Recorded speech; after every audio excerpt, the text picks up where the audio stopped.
Na TV Sud você tem o melhor conteúdo diariamente no YouTube. Confira os programas dos canais Degustando o Vem Segue-me, Que Firme Alicerce, A Luz das Escrituras, Cosplay de Retornado, Plano Alternativo, Victor Neres, Sarsa Ardente Sud, Sara Inef, Jornal Placas de Ouro.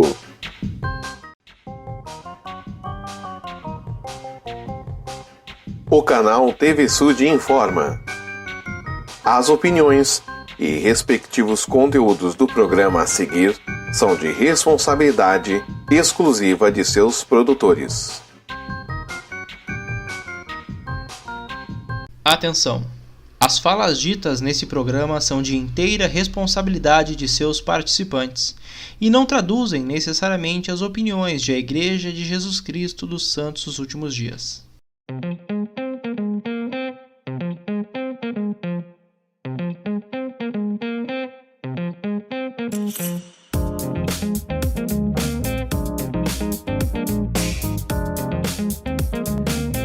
Uma boa noite a todos, esse é o Plano Alternativo. Que bom que você está aqui conosco na Casa do Missionário Retornado, na casa de todos os missionários. Hoje é quarta-feira, dia de conversarmos sobre uma missão aqui do Brasil e conhecer ela através dos olhos do nosso convidado.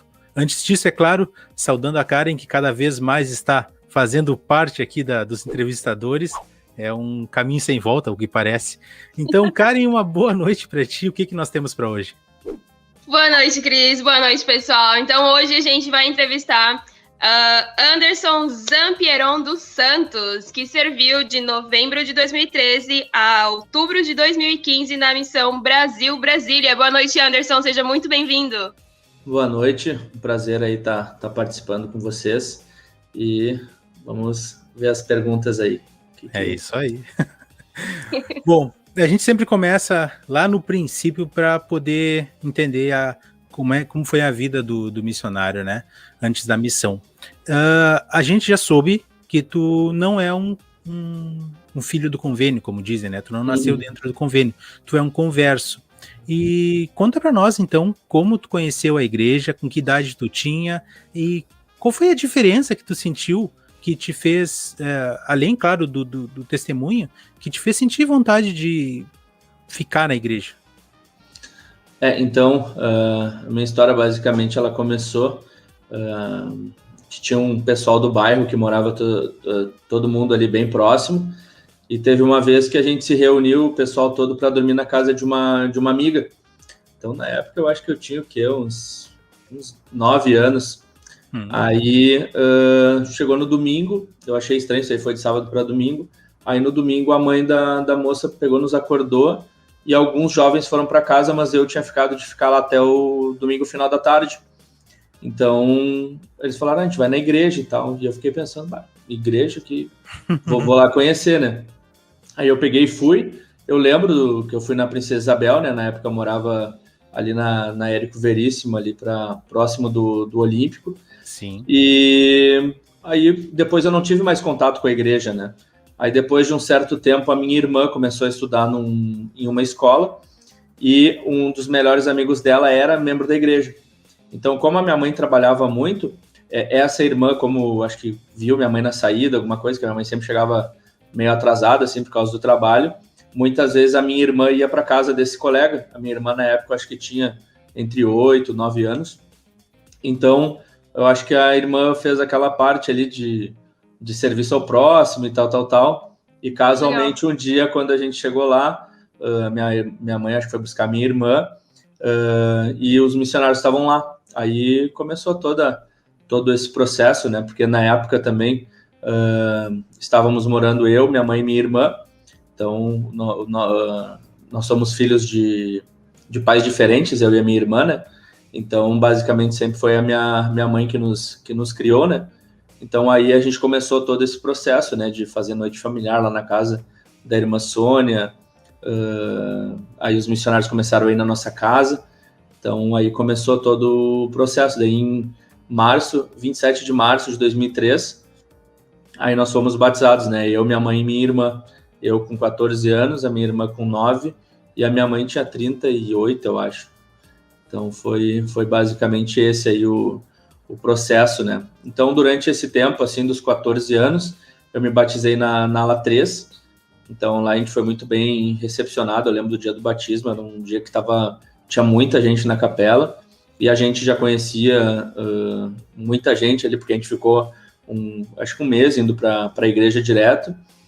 E depois de um tempo a minha mãe a gente saiu dos lugares onde a gente estava morando e a gente se mudou aqui para a ala 1, que é a ala que eu faço parte até hoje.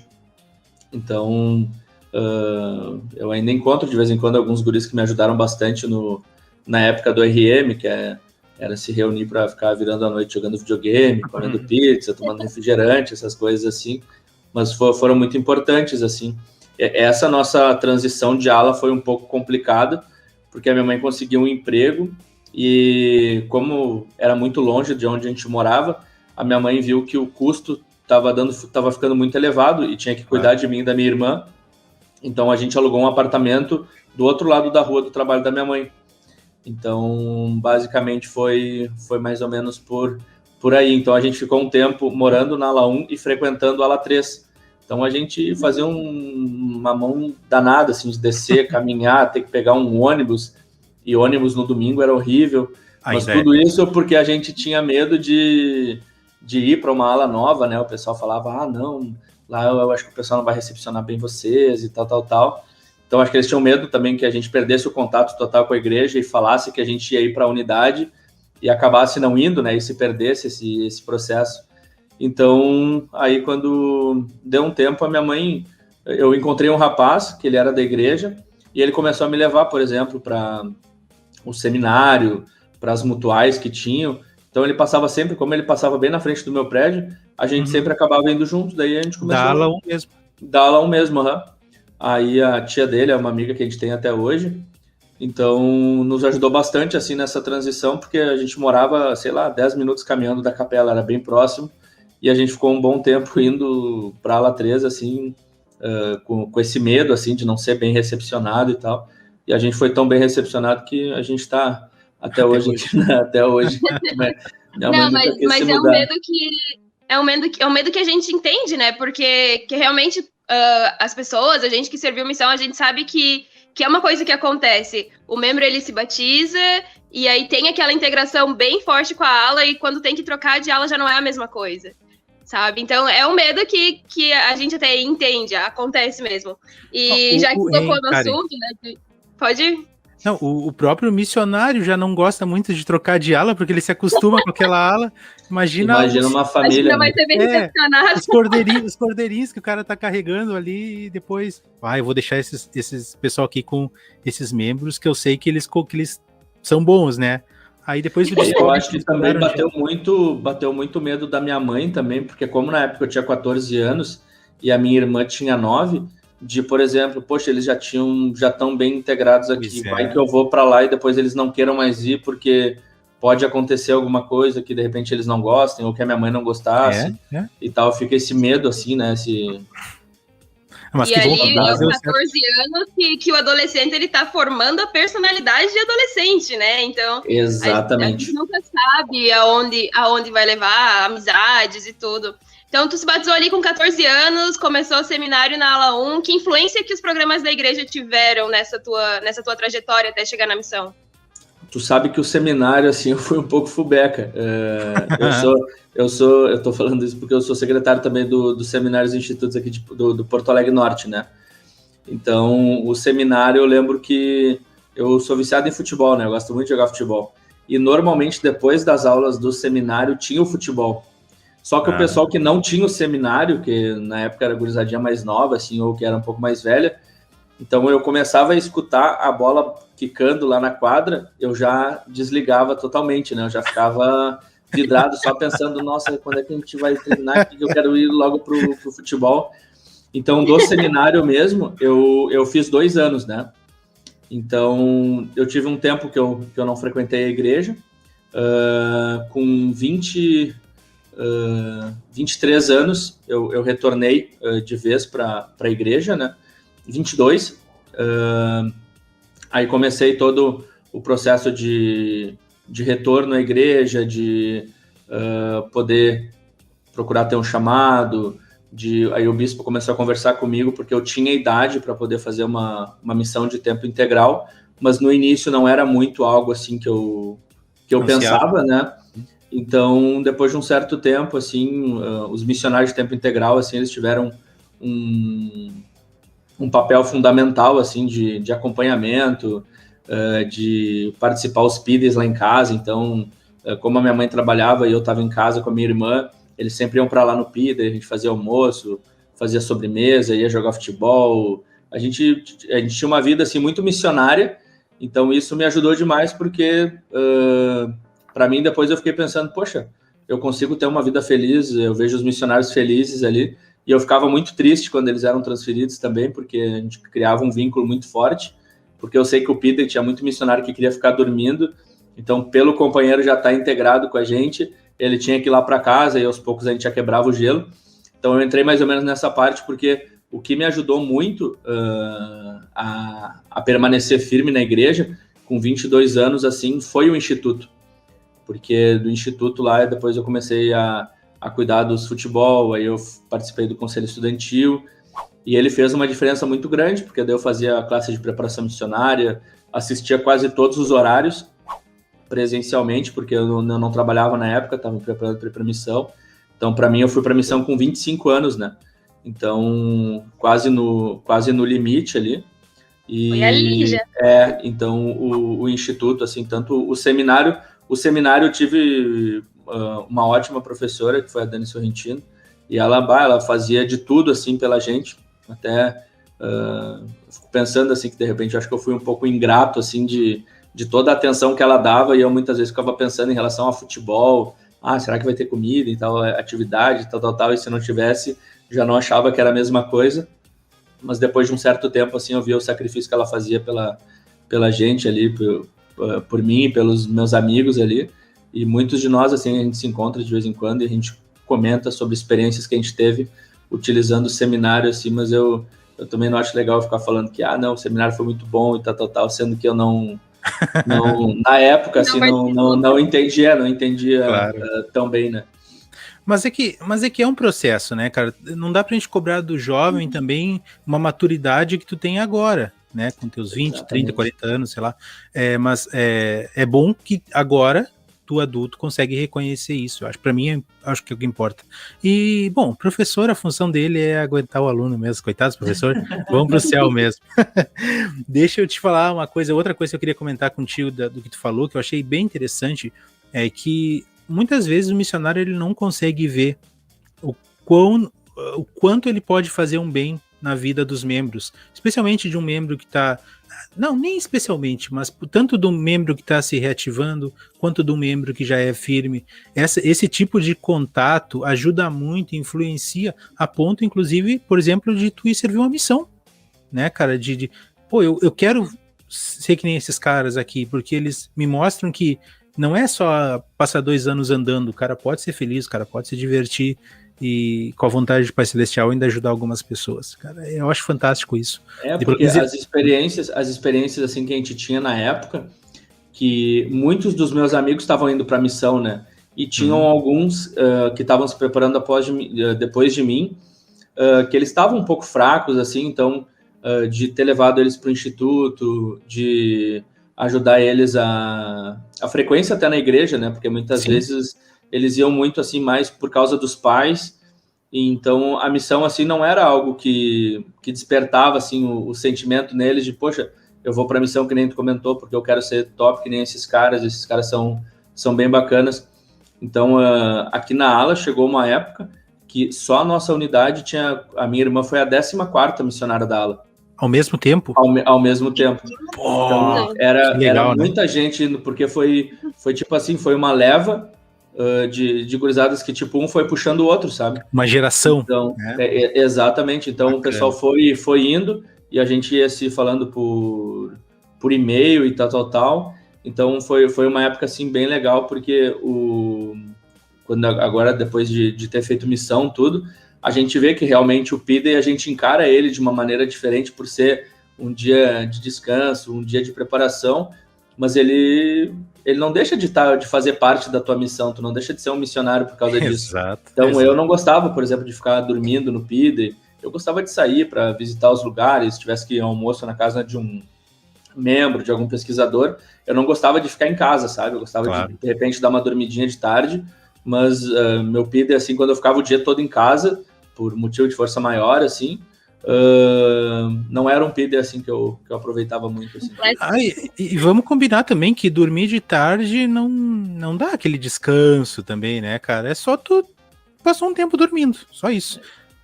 Exatamente. No final do dia, tu já tá sempre foi desperdício quando meus companheiros queriam dormir de tarde. Exato. Tá perdendo tempo. E aí tu manda teu chamado e demora quanto tempo mais ou menos pra voltar?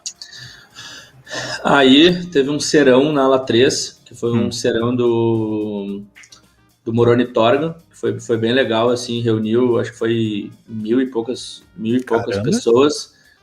E ele lá fez, tipo, meio que um desafio, assim, eu já estava nesse processo de pensar, poxa, eu acho que a missão vai poder me ajudar demais em relação a, de repente, eu não cometer os mesmos erros que eu tinha cometido antes, né? Sim. E de poder aumentar mais meu testemunho, essas coisas.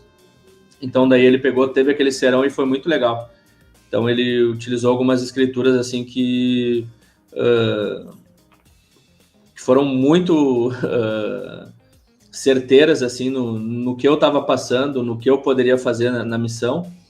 E aí eu conversei com o bispo lá, falei, bispo, acho que eu vou para a missão e tal. E uma das coisas que aconteceu que foi bem interessante é que o presidente da missão Porto Alegre Sul, ele entrou em contato comigo na época e eu tinha algumas dificuldades, assim, que o meu pai estava em depressão e eu estava ajudando ele, né? Então eu estava com esse negócio, poxa, mas como é que eu vou ir para a missão e vou deixar meu pai aqui sozinho? Aí eu vou ficar pensando, poxa, será que ele vai estar bem? Será que ele não vai estar bem?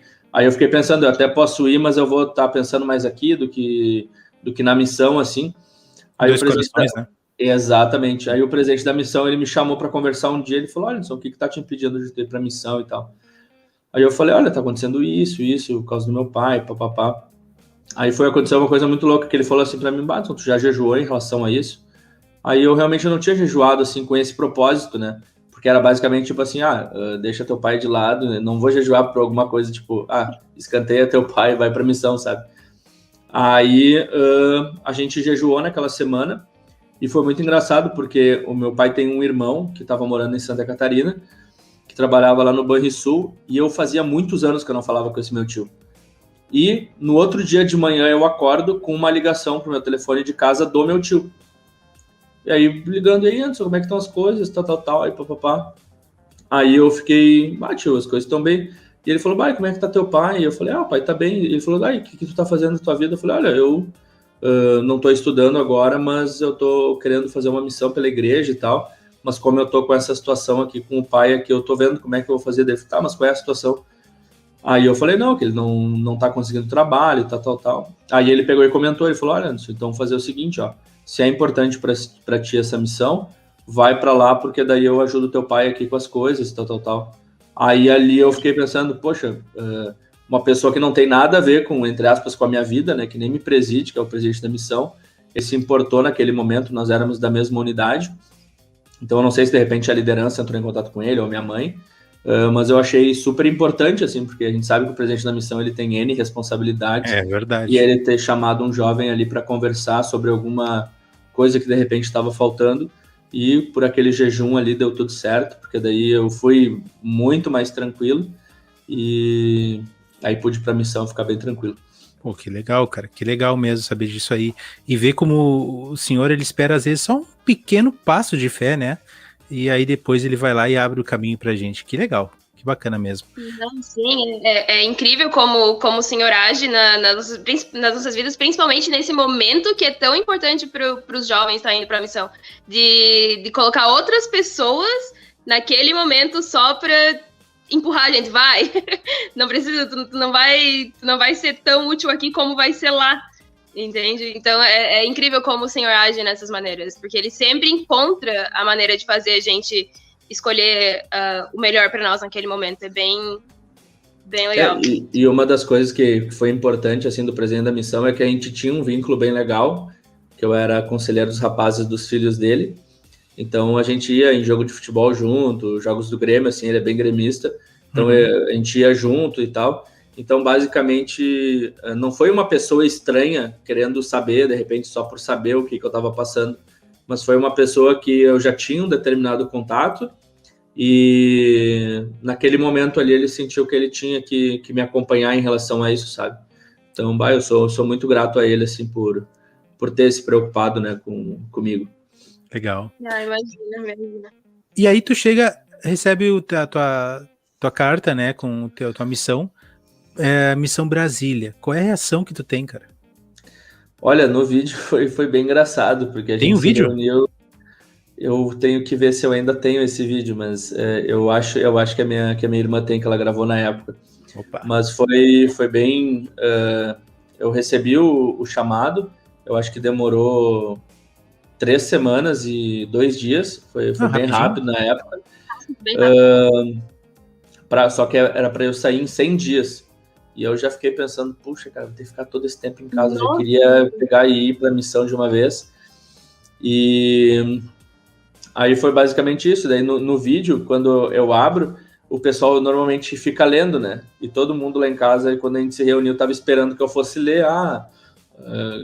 Querido Helder, não sei o que, você foi chamado e tal. E eu abri o papel e só falei, Missão Brasil, Brasília. E ficou todo mundo me xingando assim, por que tu não leu tudo? A gente tá esperando tu ler tudo, tal. E tu já leu direto.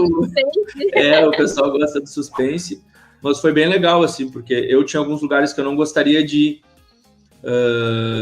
Por exemplo, lugares muito quentes, assim, tipo Nordeste, e lá pro Norte também eu não gostaria muito, porque eu transpiro demais, né?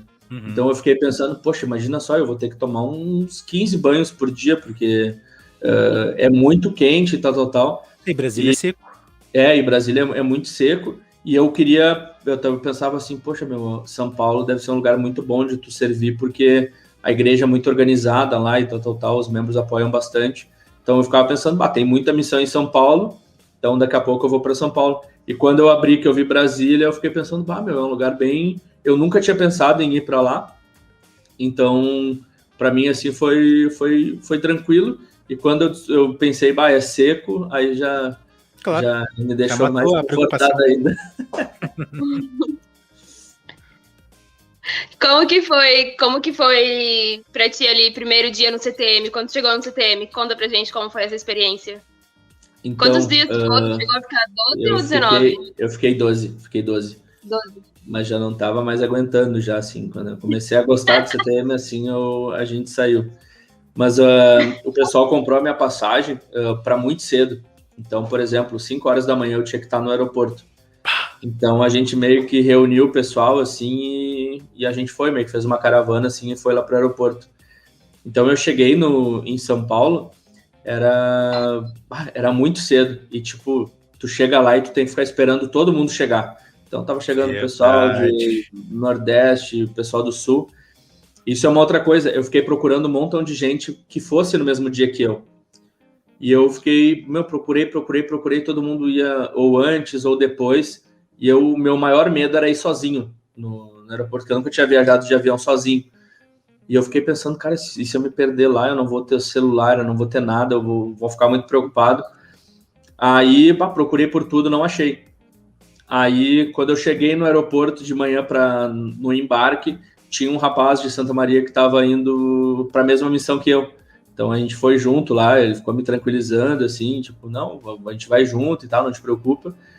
E aí foi bem tranquilo. Mas quando eu cheguei lá em São Paulo, a gente ficou esperando muito tempo, porque teve um rapaz da Bahia que ele perdeu 3 voos. Aí, no segundo, o rapaz da van pegou e falou, olha, a gente vai levar vocês lá no CTM já, e esse rapaz aí, ele vai ter que ver depois como é que ele vai fazer. Mas eu me lembro que eu cheguei no CTM, assim, só querendo dormir, comer alguma coisa e poder descansar. Porque eu tava...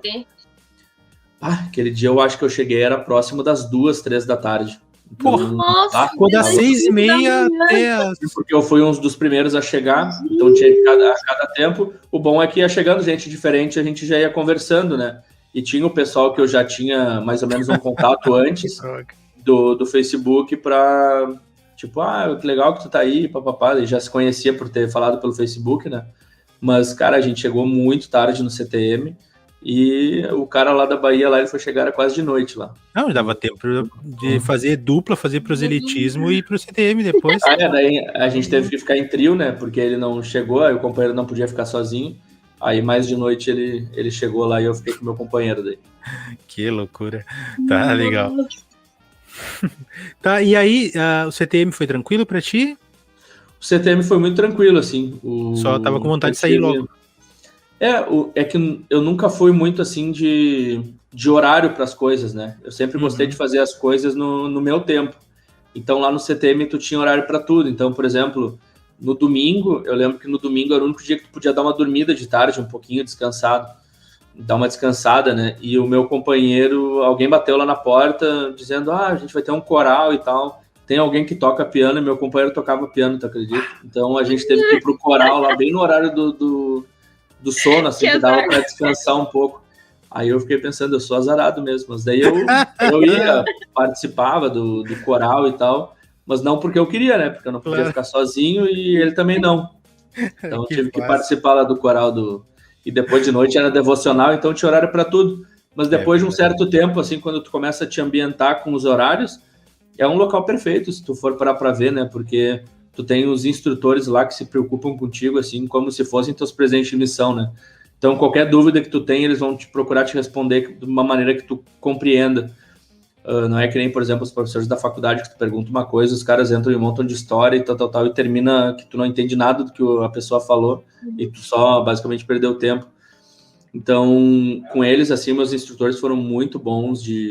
Foi o irmão Pereira, que ele fez missão aqui em Porto Alegre Sul, e teve o irmão Saulo também, que ele tinha feito missão no Equador. Então, eles eram, assim, muito gente boa, e no final sempre é aquela choradeira, né, do pessoal, assim, sentir que tu tá um pouco mais pronto, assim, para poder ir para o campo missionário, porque eu achei, por eu ter feito várias vezes a classe de preparação missionária, eu ia chegar abalando as estruturas, assim, eu ia ensinar os instrutores, eu que ia treinar eles, né? Então, quando eu cheguei lá, que os caras, mas qual a escritura? Aí eu fiquei pensando, agora faltou o seminário, que na época tinha aquela questão de tu decorar as escrituras, né? Exatamente. Aí eu peguei, sentei com meu companheiro era muito bom nisso, de escrituras, e ele me ensinava demais, assim, foi um tempo muito bom. Legal. E aí depois, então, tu pega e vai pra tua missão. Como é que foi teu primeiro dia de missão, tu lembra? Meu primeiro dia da missão, eu sou um pouco azarado, né? Que eu comentei pra vocês. Quando eu cheguei, nós saímos de manhã muito cedo do CTM, fomos pro aeroporto lá, porque tinha um grupo que estava indo para Curitiba Sul muito de manhã cedo e já aproveitaram, vamos botar esse povo de Brasília junto aí, e eles que deem tempo lá no aeroporto, né? Aí nós ficamos lá, eu lembro que a gente saiu 5 da manhã e o nosso voo era tipo 11 da manhã. Não, e a cara. gente, e o nosso grupo lá, né? Tu com o avião é um problema. Lá no aeroporto lá de São Paulo. Aí beleza, aí chegamos lá no aeroporto de Brasília, aí tava o meu presidente de missão com a esposa dele. Aí fomos para casa deles, almoçamos lá, ele depois nos levou para uma capela da Zanorte, onde estavam os nossos treinadores. Então lá o secretário financeiro falou, o secretário de não sei o que falou. Aí depois começaram a dizer, Elder tal, pega tuas malas e vai com o teu treinador tal. Daí se abraçava lá e ia embora. E o meu treinador era o Elder de Washington DC, o Elder Beatty, e ele foi muito gente boa, assim. Só que quando eu cheguei lá, quando a gente saiu juntos, eu fiquei pensando que ele me comentou que tinha greve de ônibus no dia. Aí eu fiquei pensando, puxa, cara, como é que a gente vai pra ala? E o nome da ala era Recanto das Emas. Eu pensei, eu vou pro meio de umas fazendas, assim, um montão de bicho e tal. Eu pensando um montão de coisa. Aí eu só pensando, não acredito nisso. Aí, nisso, chega a gente ficou um tempão lá na capela esperando. E eu, não, que tá vindo um casal nos buscar aqui. Eu falei, beleza. Aí quando vê do nada, chegou só uma mulher no carro. E eu pensei, só uma mulher no carro, eu não vou entrar no carro. E ele, não, mas a gente vai ter que entrar e tal. Eu falei, Eder, Ele falou, não, cara, que tal, eu já falei com o presidente que como tá com greve, tal, a irmã, a gente vai lá buscar o marido dela agora, a gente não vai sozinho com ela. Aí eu entrei, mas eu já fiquei naquele sentimento, assim, porque tu sai, entre aspas, querendo fazer tudo certo, aí claro. Na primeira oportunidade que tem ali, tu já tá entrando no carro que só tem uma mulher e tal, aí a gente foi lá, buscou o marido dela, aí ela nos levou, passou num restaurante lá, comprou uns negócios pra gente comer e nos deixou em casa. Então, aí foi bem tranquilo, mas eu lembro que eu tava muito cansado, porque eu tava desde de manhã e do CTM, quando o cara tá indo pro campo, o cara fica naquela pressão, assim, naquela ansiedade de arrumar a mala e tal, de não esquecer de nada. Então, basicamente, naquela noite eu nem dormi. Então, quando eu cheguei daí lá nessa cidade, eu vi que era uma cidade um pouco mais, uma cidade satélite, mas, tipo, não tinha fazenda, não tinha nada, era só... era uma civilização mesmo, assim, tipo, tinha prédio, essas coisas. Então, para mim foi bem tranquilo, assim, eu fiquei 3 meses, 3 transferências nessa área, foi bem legal, eu fiquei uma com o meu treinador, depois eu recebi um Éder de Manaus, que foi meu padrasto, né, aí a gente ficou 2 juntos, aí foi bem legal, mas foi bem desafiador, assim, no início de poder colocar tudo em prática, porque é muita informação e a gente acha que sabe, quando chega na lição, tu te embanana todo com a lição, aí tu já vê que não sabe nada, aí é aquele ciclo, né. E a melhor coisa que tu fala é o testemunho, porque a lição tu já nem lembra os tópicos. Não, e o pior de tudo é que o teu companheiro pergunta, cara, tu tá tranquilo para ensinar a restauração? Essa parte, essa parte, essa parte. E a gente sempre com aquele orgulho, né? Não, se tu quiser eu posso ensinar toda, não tem problema, tu nem precisa falar nada, pode ficar quieto aí que a gente cuida de tudo. Aí quando chega na lição que ele passa para ti, muitas vezes tu tava até moscando, assim, olhando pro nada, assim, e tu nem sabe qual parte que tu tinha que ensinar, assim. Então, no início foi bem desafiador, e eu também, por ser um pouco mais velho do que ele, muitas vezes eu ficava naquela situação, assim, poxa, eu tô com um cara aqui que tem 19 anos, que mal fala português direito, eu acho que eu sou melhor que ele, sabe? Ficava aquele sentimento, muitas vezes. Mas ele foi um bom treinador, assim, ele sempre procurou cuidar da aula, assim, né, os conversos, ele é um cara bem gente boa. Nossa, muito legal. Conta um pouco pra gente sobre as tuas áreas, o que caracterizava cada uma delas. Quantas áreas tu teve?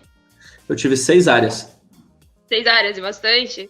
E o que caracterizava cada uma delas? Conta pra gente um pouquinho sobre elas. Tipo, o Recanto das Emas, assim, foi uma aula bem legal, porque a gente sabe quando a gente quando a gente é um missionário novo, as pessoas, elas cuidam da gente, assim, como se fossem filhos, né? Então, quando o meu treinador falava, ele chegou semana passada, eles ficavam preocupados com tudo, se estava tendo almoço, como é que estava o trabalho, como é que estava a minha família, tipo, eles procuravam cuidar bastante. Quando eu saí de Recanto das Emas, eu fui para Planaltina do Goiás, que é uma cidade muito distante. Essa daí eu fiquei pensando, minha Nossa Senhora, para onde é que eu tô indo? Porque tu pegava um ônibus na rodoviária do Plano Piloto e era tipo assim, uns 40 minutos de só mato. Planaltina, desculpa te cortar, é aquela música do Legião Urbana, Floresta Caboclo, né? Exatamente. Só que a Planaltina, na verdade, ela tem 2, né? Ela tem Planaltina DF, que é no Distrito Federal, e tem a Planaltina de Goiás. A Planaltina do DF, ela é um pouco melhor. A do Goiás, assim, é bem complicado, assim. Mas é da música do Goiás? Eu acho que a da música é do DF, porque ali eles usam bastante cidades do Distrito Federal. Entendi. Então, quando eu chego em Planaltina do Goiás, o meu companheiro é um carioca, que é muito animado, assim, muito gente boa. Qual o nome dele?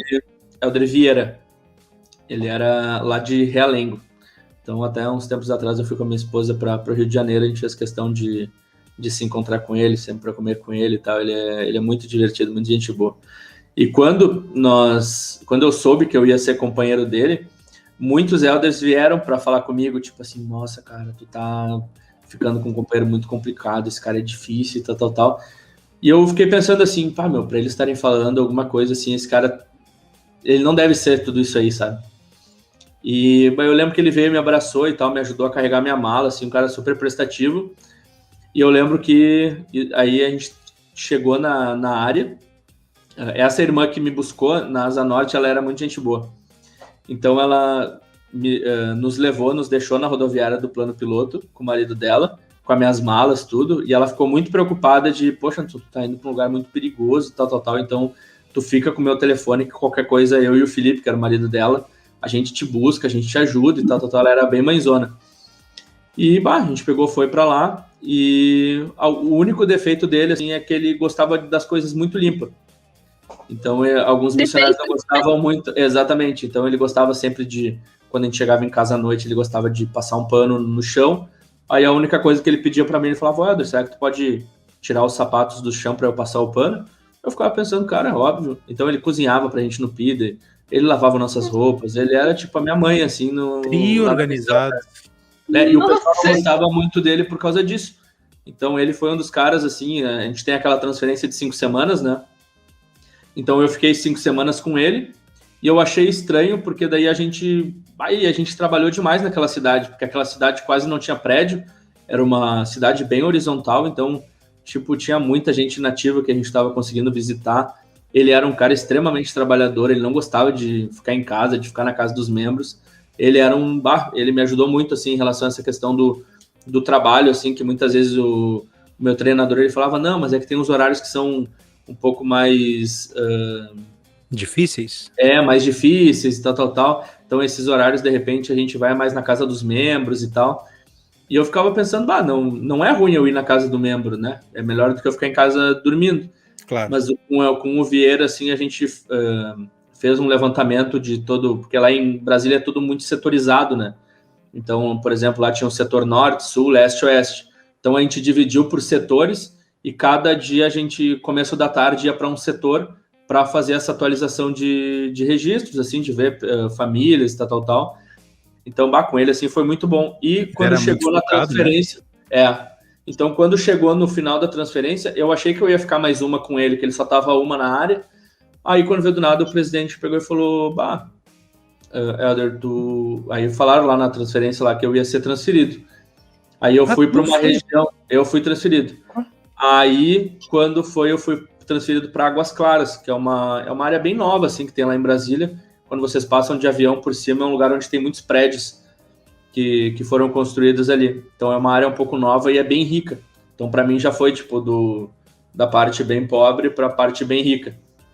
E quando eu cheguei lá, eu tive o meu companheiro mais desafiador, assim, né? Que ele era um companheiro meio... como é que eu posso dizer? Ele não gostava muito que o Júnior fizesse determinadas coisas, tal. Ele era muito apegado a essa coisa, né, de Júnior. Hierarquia? Exatamente, hierarquia. Então, eu lembro que uma vez eu fui ajudar a preencher o livro diário, ele ficou bravo, ele disse, não, só o sênior que preenche o livro diário, tinha umas coisinhas assim, sabe? E eu ia adorar se o meu sênior falasse isso. Mas, por favor, toma aqui, meu amigo. Planeja para nós aqui. Eu vou deitar um pouquinho agora. Ele foi bem desafiador, porque em Águas Claras não tinha capela. A gente tinha que ir no domingo à tarde para uma outra capela. Então era bem difícil esse processo de tu levar pesquisadores. Então eu via que muitas vezes ele queria... eu acho que no fundo assim ele tinha um amor pelas pessoas que a gente ensinava, mas eu acho que ele estava mais preocupado com aquela questão de, poxa, eu preciso batizar para que os outros elders vejam, para que a liderança veja, para que o presidente da missão me note, tal.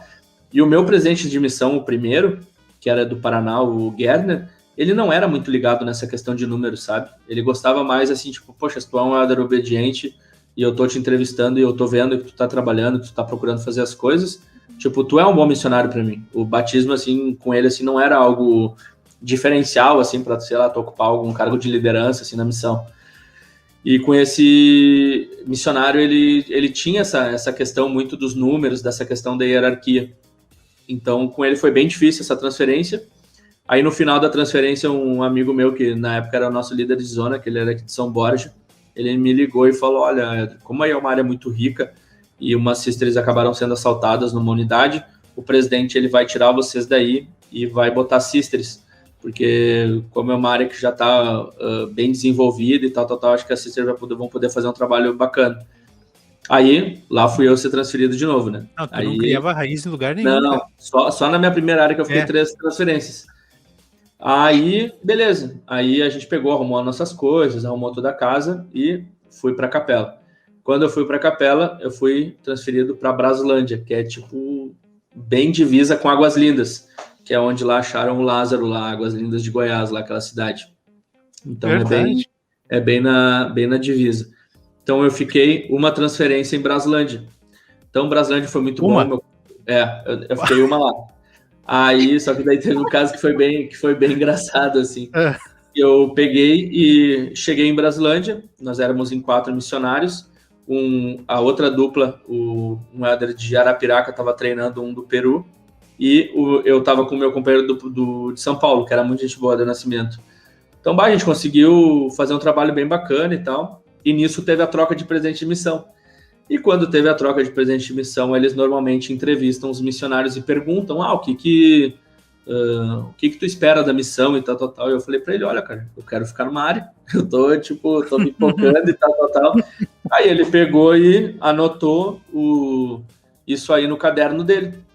Aí beleza, a gente morava numa casa, aí no sábado a gente comprou umas carnes, assim, a gente falou, vamos fazer um churrasco, já que é a transferência, a princípio ninguém vai ser transferido. E eu pensando comigo, né? Vamos fazer um churrasco, porque se alguém for transferido, não vai ser eu, né?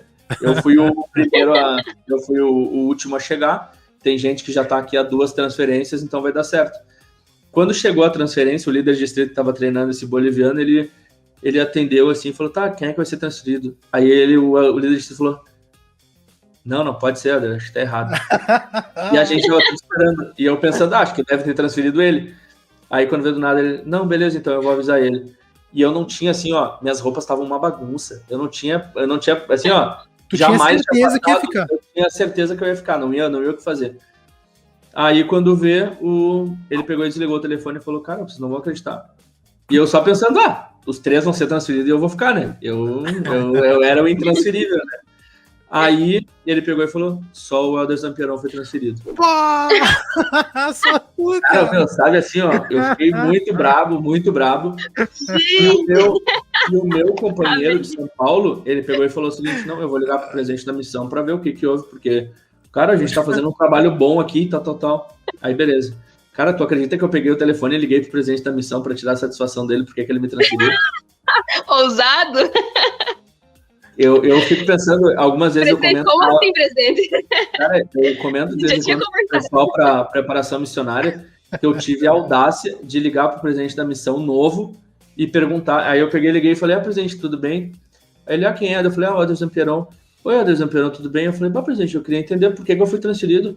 A gente não falou na entrevista que era que eu queria ficar numa área. Aí ele pegou e falou assim, só um minutinho, Helder. E eu pensei assim, agora esse cara vai pegar uma escritura, vai pegar um discurso e vai me trucidar e vai me bloquear o número, né? Nunca mais vai deixar eu ligar para ele. É o que eu tô pensando aqui. Aí ele pegou e voltou e pegou e falou, não, Éder, olha, tu tá indo para tal lugar, que era uma área dificílima, que era uma área muito rica lá de Brasília, e tu vai ficar com tal companheiro, que era tipo um Éder extremamente difícil, que eu já tinha passado na mesma zona que ele. E eu fiquei pensando, presidente, mas é que tu me falou que eu não ia ser transferido e tal. Ele falou, olha, mas eu tive o sentimento que tu tem que ir pra lá e tal. E eu fiquei super chateado, assim, sabe, de ter saído lá dessa cidade. E o mais legal foi que daí no outro dia, beleza, fui lá pra área, e o Éder realmente foi muito complicado de ficar com ele a transferência, porque quando eu cheguei lá, eu fui olhar o livro de área, não tinha nada de serviço, eles não estavam ensinando ninguém, eles estavam, tipo assim, tirando férias, porque era bem na época da Copa do Mundo, né, 2014. Então, eles estavam muito nessa situação, assim, de mais um clima festivo, assim, do que trabalho, sabe? Claro. E o meu presidente, quando a gente conversou na entrevista, eu acho que ele viu, por eu ter uma idade um pouco mais avançada, assim, de que daqui a pouco eu poderia ajudar um pouco mais em relação a isso. Aí eu peguei e fui, e eu fiquei com ele 2 transferências. Não, fiquei uma transferência com ele, mas, assim, as 3 primeiras semanas foram muito difíceis, assim, de ele procurar entender que eu estava procurando ajudar ele, tal, e que eu não estava desmerecendo o antigo trabalho, mas eu não poderia continuar fazendo as mesmas coisas que o outro companheiro dele fazia, entendeu? Então, depois de um tempo, no final da missão, a gente ficou na mesma zona, ele acabou me chamando para uma sala, e ele chorava bastante, assim, ele pegou e falou, olha, eu tô com meu companheiro agora, e ele é muito difícil, e eu sei que eu fui um companheiro muito mais difícil para ti, então eu queria te pedir perdão por todas as brigas que a gente teve, tu foi um bom companheiro e tal. Então, uma das experiências assim, que eu levo com bastante carinho, porque eu jamais achei que ele pensaria dessa maneira. Eu sempre fiquei pensando, ele vai achar que eu sou um carrasco, que eu sou que eu brigava com ele, tal. E no final da missão, quando ele pegou um companheiro difícil, americano, ele não soube lidar com essa situação. E ele viu que daquela maneira a gente ainda conseguiu, uma área que estava 2 anos sem batismo, a gente conseguiu encontrar uma família muito boa, a gente conseguiu batizar eles, a gente batizou um outro homem. Então, aquilo ali acendeu um pouco a parte da missão, porque ele serviu em Georgia, ele ficou 1 ou 2 transferências em Georgia, então lá é muita obediência, essas coisas, e quando ele chegou no Brasil, ele ficou com brasileiro, ele ficou com um brasileiro que morava nos Estados Unidos, então o português dele estava horrível, então o pessoal não conhecia, ele era muito introvertido, então os membros não sabiam muito o nome dele, tal, e quando eu cheguei eu comecei a me aproximar mais dos membros, e isso no início foi meio que uma barreira para nós dois, porque ele não estava se sentindo bem de, poxa, os membros entram em contato com o Anderson, mas, poxa, comigo eles nem sabem meu nome, então muitas vezes eu falava para ele, pô, cara, o pessoal não sabe o teu nome porque tu não conversa com eles, tu não tá aqui, ele chegava lá e ficava tocando piano, cara, a gente não veio pra missão para isso, entendeu, a gente veio aqui, a gente precisa se integrar com os membros, aqui é uma área difícil. Então, e ele tinha um conhecimento, assim, eu não conheci nenhuma pessoa que tenha um conhecimento da Bíblia como ele, em relação a escrituras, assim. Então, depois, quando a gente conseguiu organizar a nossa parte de ensino, foi muito bom, porque ele sempre tinha escrituras muito bacanas, assim, para compartilhar com os pesquisadores, e ele tinha um conhecimento do evangelho, assim, muito grande, mas não estava utilizando. Então, é aquela parábola dos talentos, né? Ele estava guardando para ele e depois, assim, ele saiu lá da área que a gente estava, eu recebi para treinar um Éder do Paraná, e ele foi abrir a igreja em uma cidade, em Cabeceiras de Goiás, que é onde a igreja tem um sítio lá, uma fazenda. Então, o presidente, assim, ele pegou muita confiança de que durante essa uma transferência ele pôde amadurecer, porque a gente teve inventários de dupla, assim, que pegou fogo mesmo, cara, foi bem tenso. Faz parte, né? Faz parte. Tá, e aí depois disso, casa? Não, aí eu tava com 8 meses de missão. Porra. Nossa! Eu tava na minha 3ª transferência aí. Então aí eu fiquei mais uma transferência no Cruzeiro. Então, na verdade, com esse meu primeiro companheiro, a gente não chegou a efetuar um batismo, mas a gente já tinha deixado organizado para o próximo, né? A próxima transferência, a questão dos batismos, tanto dessa família como de um homem que ele era voluntário no CA, e ele acabou conhecendo a igreja, e nós ensinamos ele porque a gente ficava na área do CA, né? Aí, terminou essa transferência, o presidente me chamou numa entrevista, e a gente teve uma conferência de zona, e ele pediu lá para me entrevistar, e eu fiquei pensando, o que eu fiz de errado, né? Eu fiquei pensando. Aí ele pegou e falou, olha, eu vou te falar o seguinte, tu te prepara que daqui 3 semanas a gente vai estar abrindo a igreja em uma cidade lá no interior do Goiás, e tu vai para lá junto com, falou mais 3 elders, e eu quero muito que tu te prepare, assim, porque eu acho que vai ser importante para tua missão e tal, só que eu não gostaria que tu comentasse com ninguém. E, cara, quando eu saí, os elders ficaram pensando, começaram a falar um monte de coisa e, não, o que tá acontecendo? O que tu aprontou? Tu vai ser o quê? E eu não podia falar, né? Então, depois de um determinado tempo, lá o presidente mesmo abriu para a missão que iam abrir 2 áreas, que era Cristalina e Pirinópolis. Só que, na época, o Elder Costa, ele travou algumas aberturas da igreja, que ele falou que a igreja estava gastando demais com a construção das capelas, e as capelas estavam ficando vazias, e a igreja estava se fortalecendo em grupos e ramos, mas as capelas estavam ficando vazias. Então, perdia um pouco a questão do propósito. Então, ele falou que se é para ter 8 missionários numa ala, bota 8 missionários numa ala, mas que criação de grupo assim não seria mais aprovado. E só que a nossa sorte é que a casa onde a gente morava, lá nessa cidade do Goiás, já era a igreja. Então, basicamente, quem pagava era a missão, né? Então, não tinha nada a ver com a estaca. Então, já estava tudo bem alinhado. Então a gente acabou indo para lá, e o pessoal de Pirenópolis, como não tinha fechado o contrato da casa e a igreja ia ter que ser em outro lugar, não acabou acontecendo.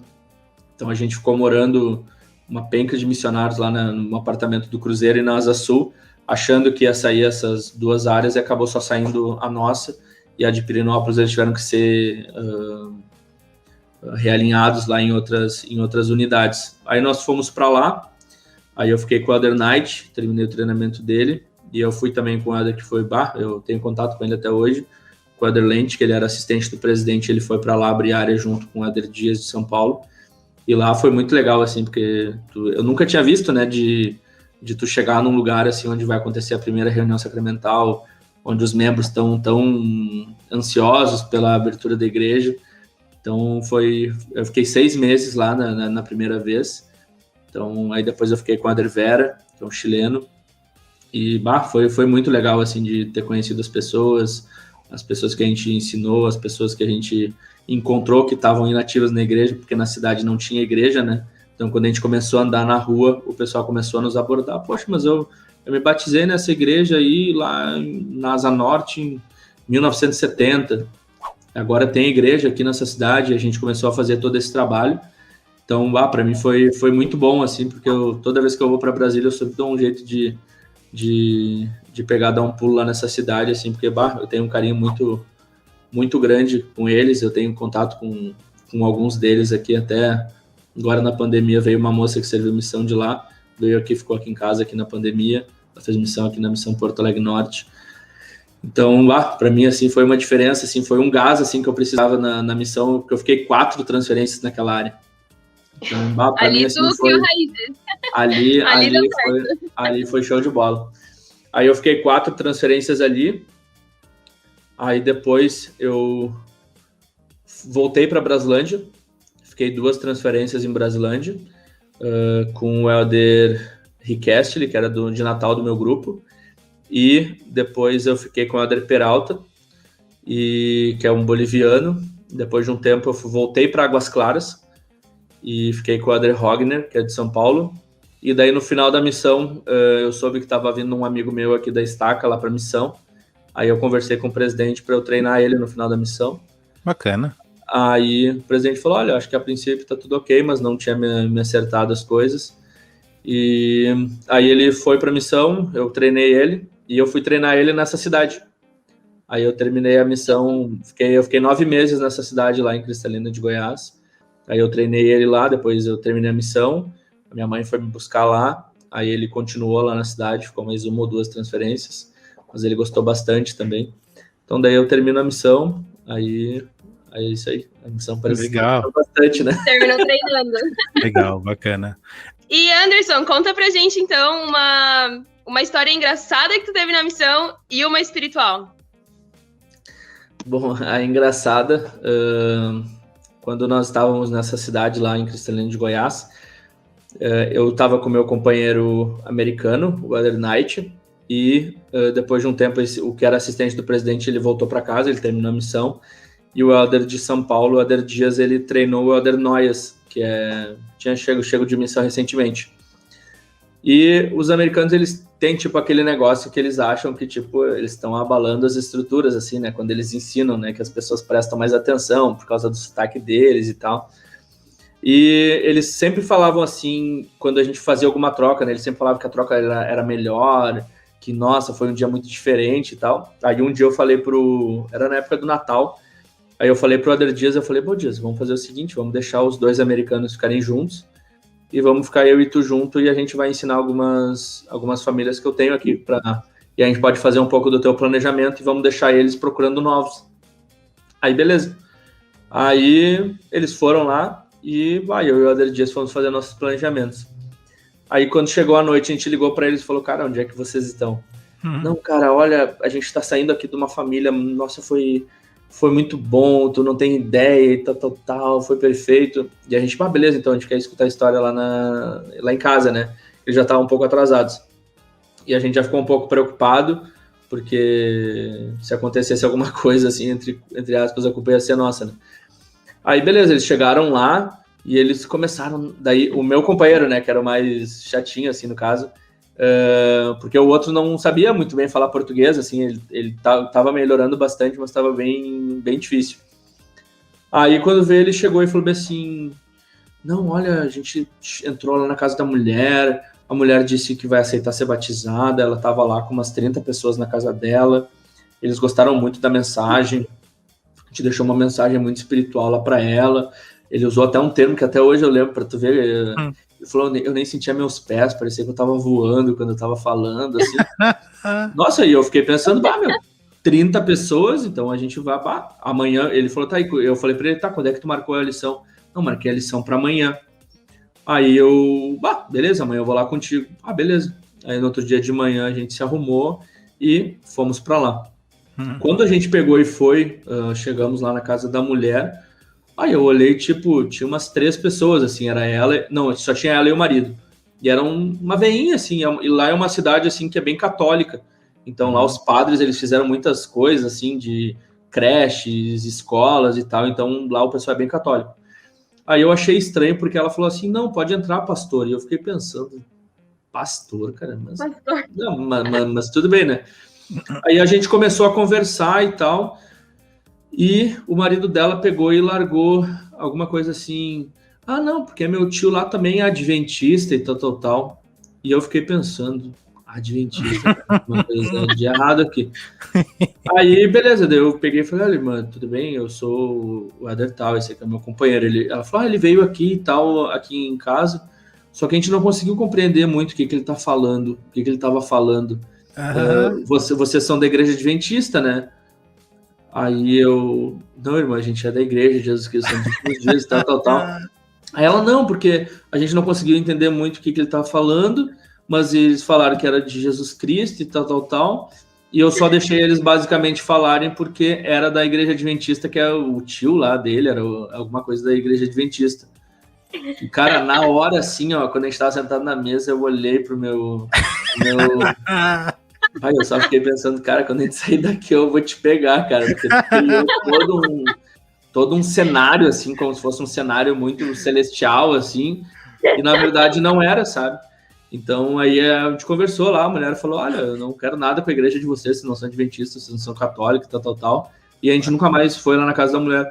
Mas quando saiu eu conversei com ele, eu falei, olha, cara, fazer trocas realmente é interessante, é legal, mas a gente não pode achar que porque a gente fez uma troca, assim, a gente tem que ter o dia perfeito, ou é o melhor dia da nossa missão e tal. A gente tem que trabalhar para que seja, né? Porque é óbvio que quando a gente faz uma troca em alguma outra área, realmente a gente tem um pouco mais de força, assim, de trabalho, porque são pessoas novas que não nos conhecem, aí a gente acaba sendo um pouco mais incisivo, a gente faz um pouco mais, mas aí ele ficou um pouco chateado, assim. Mas eu lembro que e quando eu cheguei em casa e falei para eles, aí foi para outra dupla foi mais engraçado, porque basicamente eles não entenderam nada.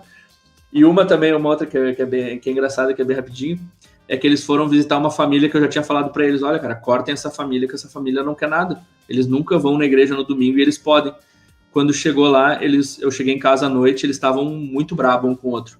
E eu cheguei a Éder Dias, o que houve? Ele falou, não, cara, tu falou pra gente cortar eles, a gente foi lá cortar e a gente tinha dado um pote de cevada e tu acredita que o Éder foi na cozinha, eles deram café pra gente e a gente tomou café. Aí eu falei, cara, o que eu falei pra vocês, meu? Esqueça essa família, eles não querem nada e tal. Mas eles estavam muito bravos porque além de não ter cortado, eles ainda tomaram café, né? Então, aí o americano tava querendo ligar pro presidente pra saber se tinha que se confessar com o presidente, alguma coisa assim. Tá louco, cara, que absurdo. Essa família era tenebrosa. Não, tem uns membros que são meio complicados. Tá louco. Tá, e a história espiritual? Cara, história espiritual... Quando a gente foi para essa área que era bem rica, que era Cruzeiro o nome, foi muito difícil de trabalhar assim, porque era uma ala que tinha sido fechada, né? Tinha muitos membros inativos, muitas pessoas assim que não queriam nem muito papo com a gente não tinha muito apoio. E pra gente ir na igreja, a gente tinha aqui uma capela que era um pouco mais distante, que daí era Asa Sul / Cruzeiro. Então nós do Cruzeiro tínhamos que levar os pesquisadores para Asa Sul no domingo pela manhã. E para nós, assim, no início foi bem complicado. Então a gente sempre tinha que fazer as nossas reuniões de distrito na Asa Sul. E um dia a gente voltou e eu entrei dentro do ônibus e sentei do lado de uma moça. E não estava muito bem assim com o companheiro, mas eu sempre gostei de ir no ônibus procurar fazer contato, sabe? Para não ter aquele tempo, tipo, o que eu vou ficar fazendo, né? Não tenho o que fazer. Só que como ela era uma moça muito bonita, assim, eu fiquei pensando, poxa, será que se eu conversar com ela, de repente vai achar que eu tô dando em cima dela, alguma coisa assim, pode criar algum problema. Aí eu tive mais aquele sentimento, né, de, poxa, mas conversa com ela igual, né? Aí eu peguei e comecei a entrar, eu falei, olha, tudo bom, e tal. Aí, do nada, assim, eu comecei a falar sobre o centro de autossuficiência que tinha na nossa... Porque na nossa área a gente só podia trabalhar com centro de autossuficiência, porque fazer casa aberta era muito longe. Então, a gente pegou e... Aí eu comecei a conversar com ela e ela pegou o nosso telefone. E ela pegou e falou, olha, eu tô procurando emprego na área da nutrição e tal, e papapá. E no outro dia, ou no mesmo dia, foi no mesmo dia, final da tarde, a gente estava assim, ó, meio desmotivado, porque a gente teve que cortar uma família lá que não queria ir para a igreja e tal. E a gente ficou pensando, a gente não tem mais nenhum pesquisador para ensinar aqui nessa área. E a gente fazia muito contato mesmo assim na área. E era todo mundo de outros lugares, pessoal que trabalhava com a parte de limpeza. E quando veio do nada, eu recebo um SMS no meu celular. E era essa moça, dizendo, oi, tudo bem? Esse aqui é o meu número, aqui é a Richelle, tal. E eu gostaria de conhecer o centro de autossuficiência. Aí eu peguei na hora, liguei e falei, olha, se a gente poderia marcar. E ela morava na nossa área. Aí nós marcamos um dia de ir lá na casa dela. A família dela nos recebeu muito bem, tal. E ela tinha um namorado que não queria muita coisa, assim. Então a família começou a desenrolar mais do que ela. E quando chegou, cara, um tempo, chegou no domingo, eles foram na igreja. Durante a semana, eles foram no centro de autossuficiência. Então ela ganhou uma bolsa de um técnico em nutrição. Que bacana. Os pais tinham um negócio próprio, então fizeram aquele curso lá de negócio próprio. Então, tipo assim, a Richelle Minto, ela não ganhou o curso, ela fez o curso de autossuficiência profissional. E o CASP, aquele antigo que tu treinava para entrevistas, tal. E eles ficaram impressionados com a estrutura do lugar. E o gerente de autossuficiência lá, que era o Carlos Pires, que era um carioca, o cara, assim, é fantástico, ele nos ajudou demais. E beleza, e nisso eles começaram a ir para a igreja. E quando nós começamos a falar um pouco mais em relação ao batismo, eu vi que eles ficaram um pouco receosos. Só que, o que aconteceu, né? A gente fez uma troca e eu fiquei com o nosso líder de zona, que é o André Godinho, lá do Rio de Janeiro. E eu falei, Godinho, eu não sei mais o que eu posso fazer, cara, porque eles são uma família muito boa, mas eles estão com muito medo do batismo e tal. E eu lembro que ele pegou e falou, não, cara, a gente vai lá hoje de noite e a gente vai conversar com eles, a gente vai ensinar a primeira visão de novo. E, cara, a gente ensinou a primeira lição de novo e, foi um espírito, assim, ó, muito, muito bacana. Que, tipo, ali eu vi que, poxa, eu já tinha ensinado a restauração há muito tempo atrás. E a gente relembrou e deu um tempinho, aí batizou a mãe, a mulher, o marido, a filha mais nova, que é a Bibi, que na época tinha uns 12, 13 anos. Eles tinham um filho de 7 anos, que daí não foi batizado. E a Richelle, que na época tinha uns 18, 19. A Richelle não foi batizada. Então a gente foi lá, fez o batismo deles. Aí quando eu tava em Cristalina, eu recebi a ligação deles pedindo para eu vir para DF, porque o pai ia batizar o filho, que ia completar 8 anos. Legal, né? E depois de um tempo, a Richelle terminou com o namorado e começou a namorar um rapaz que era de Brasília, que tinha feito missão em Cabo Verde. Então, e batizou também, sabe? Então aí eu participei desses 2 batismos após, assim. E para mim, assim, é tão importante, assim, essa questão dessa família, porque eu sei que eles meio que revigoraram a obra missionária, assim, durante o meu trabalho na missão, sabe? Não foi alguma coisa assim, batizei alguém, mas eu nem sei direito como é que tá essa pessoa. E até pouco tempo atrás, acho que nem um mês atrás, eu fiquei meio em falha com eles de não ter mais mandado mensagem. Aí a Raimunda, que é a mãe, ela estava de aniversário e eu vou fazer uma chamada de vídeo com ela. Aí quando eu fiz, estava toda a família reunida e a gente conversou ali um pouco, mas a gente não tocou em assunto da igreja, né? E eu fiquei pensando, cara, será que eles estão na igreja ainda? E eu não queria perguntar com aquele medo, aquele sentimento assim de, poxa, se eu perguntar eu vou ficar com aquele sentimento de, poxa, será que eles vão falar que estão, que não estão, com aquele medo, né? Aí eu entrei aqui no sistema e peguei o número do bispo lá de Águas Lindas e liguei, conversei com ele. Ele falou, não, eles estão ativos, o rapazinho é muito bom, que pena que eles estão vendendo a casa, eles estão querendo se mudar para uma outra unidade, mas eles estão super bem, olha. E eu fiquei pensando assim, né, como vale a pena, né, de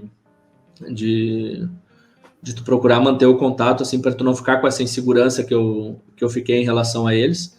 Então, para mim, assim, foi uma experiência muito bacana, porque ela, na verdade, está sendo uma experiência contínua, né? Ela está sendo uma experiência que toda vez que eu converso com eles, assim, renova, porque eu fico pensando, poxa, cara, que bom que eles estão bem, que bom que eles estão ativos na igreja, que bom que eles ainda procuram fazer as coisas, e isso me revigora, assim, muito bem.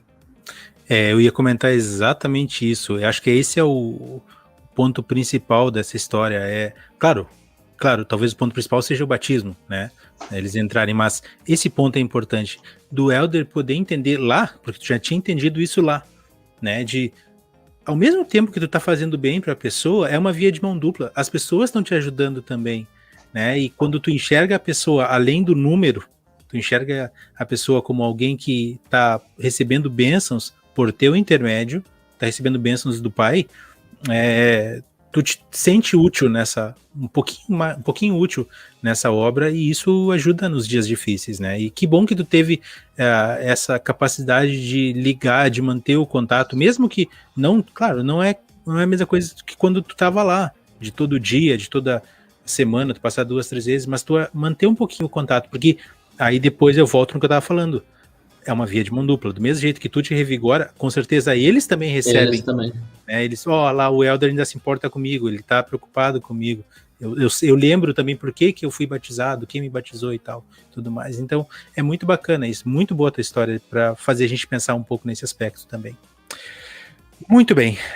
Anderson, depois de todo esse panorama que tu nos deu a respeito da tua missão, conta para nós como foi teu último dia no campo missionário. Meu último dia, deixa eu lembrar. Tá. Então, minha mãe foi lá me buscar, né? Então a gente ficou lá em Brasília, ela foi lá em Cristalina também, ficou um tempo lá. Mas a minha mãe não se adaptou nada ao clima, assim, né? Ela tinha muita falta de ar e tal, essas coisas. Uhum. E na época não tinha essa questão do Uber também, né? Lá em Brasília não tem muito táxi, é só táxi em aeroporto e rodoviária. E o restante é todo o transporte público mesmo, né? Ônibus. O ônibus. Então era bem complicado. Então eu não me lembro muito, assim, do meu último dia. Eu lembro que a gente foi para casa do presidente, todo o grupo. Aí depois nos deram as passagens. E a gente pegou o avião e fomos a gente parou em Campinas, em Guarulhos, e acabou atrasando lá, e depois eu cheguei aqui em Porto Alegre, assim. Meu último dia foi um pouco, eu acho que atípico dos normais, porque foi uma correria, porque como eu sempre estava com a minha mãe, eu precisava estar com outro elder, então a gente estava numa cidade bem distante de Brasília, aí a gente veio para cá, que nos deram carona, aí a gente ficou numa outra casa com os missionários, e a minha mãe na casa dessa família que eu tinha batizado, eles ficaram cuidando da minha mãe, então foi todo esse processo, assim, que foi ótimo a minha mãe ter ido para lá, mas para a questão da logística, assim, ficou muito, muito difícil mesmo. Entendi. Teve recepção aqui ou foi só chegou? Teve uma recepção lá na aula, e a minha mãe tinha organizado lá com o pessoal. Aí chegou a noite lá, eles fizeram aquela questão lá de perguntar a questão dos desafios em relação à comida, em relação a companheiros e tal. Aí foi bem legal, foi um pessoal que eu conhecia, mas foi numa sexta-feira à noite. Então, mas foi bem tranquilo, assim. Eu cheguei, aí o meu presidente da estaca já estava me esperando na capela aqui. Como eu me atrasei também, pouca gente estava no aeroporto, porque Eu cheguei com umas 3 horas, 4 horas de atraso, né? Então atrasou bastante. Então o pessoal que tava ali, não tem como. Não adianta. Não tem como, por mais que amasse assim, o pessoal, não, 3, 4 horas, eu não vou ficar esperando o cara aqui no aeroporto, né? Caramba, não. Aí. Tu com o aeroporto não combina. Por isso que eu não gosto muito de. Minha esposa que gosta de viajar mais, eu com avião, assim, eu já peguei um pouco de trauma já. Tá certo. E depois de tantos aviões, depois de tantas histórias, o que tu traz na tua bagagem da missão? Espiritualmente falando, claro, né? Olha, cara, o que eu trago da missão... Que tu aplica hoje? Eu sempre vejo, assim, que eu converso com algumas pessoas bem próximas, é que a gente nunca pode esquecer de onde nós viemos, entendeu? E o porquê nós estamos aqui. Então, por mais que muitas vezes a gente tenha um cargo de liderança alto, que a gente seja, sei lá, assistente do presidente, a gente seja líder de zona, essas coisas assim, esses títulos, a gente sempre tem que procurar ser grato ao que nos trouxe ao evangelho. Então, eu com 14 anos, eu não tinha muita noção do que eu estava fazendo, mas não por culpa dos missionários, era por falta de atenção minha mesmo, sabe? Então, eu sempre falo para minha irmã que eu sou grato em relação ao evangelho, porque a minha mãe, ela teve as rédeas da situação e falou, o batismo não vai fazer mal para ti, vai ser uma coisa que vai fazer bom para ti, que de repente tu pode não estar... Na época, eu acho que eu não fiquei, não vou me batizar e tal, mas não entendia o simbolismo em relação do batismo, e então eu sempre fico pensando assim que o exemplo que a minha mãe me deu em relação a serviço, eu procurei levar durante a missão, e depois continuar fazendo isso após a missão. Então quando eu voltei de missão, eu lembro que eu fui conselheiro do quórum, aí depois eu fiquei como líder de missão durante 2 anos e pouco, e eu gostava de sair para ensinar, eu gostava de receber as pessoas na capela. Eu tenho contato com os missionários até hoje, de sempre procurar estar dando carona, ajudando com pesquisador e tal, porque eu, assim, durante a minha missão, eu não posso dizer uma vírgula, assim, de não, olha, lá o pessoal não ajuda, o pessoal não apoia. Não são todos, mas eu sempre trabalhei em alas e eu conseguia descobrir pessoas inativas, pessoas excomungadas, pessoas que eram ativas, que gostavam de servir. Eu sempre procurei me aproximar dessas pessoas, então eu nunca deixei de fazer alguma coisa por falta de apoio de membro, eu sempre tive. Então eu acho que o nosso papel agora, a gente está do outro lado, e a gente não ficar só, entre aspas, contando experiências de que eu tive na missão. Eu preciso ter experiências novas, né? Eu preciso ter ensino novo com os missionários, ver como é que os missionários estão ensinando agora.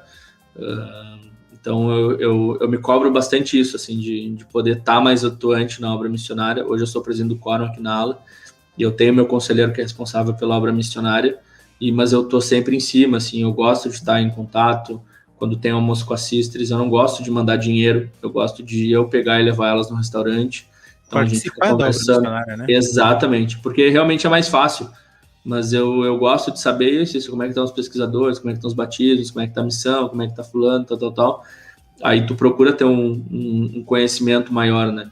Então, eu acho que é essa a principal bagagem, assim, a bagagem do serviço, de eu nunca esquecer de que hoje eu estou onde eu estou foi porque eu tive uma decisão com 14 anos e que eu fui muito abençoado pela obra missionária, e eu pude abençoar também muitas pessoas aí que, em relação a batismo, em relação à reativação, em relação à retenção, entendeu? Então, e hoje eu procuro continuar fazendo a mesma coisa, óbvio que não com a mesma frequência, né? Porque a gente tem trabalho, tem estudo, tem a minha esposa também, então, mas eu sempre procuro equilibrar assim, né?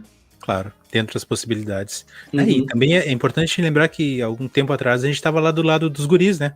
Pedindo ajuda dos membros. Então a gente também tem essa parte. Muito bem, 2 últimas perguntas dessa parte. A primeira, quem foi o Elder Zampieron? Zampieron?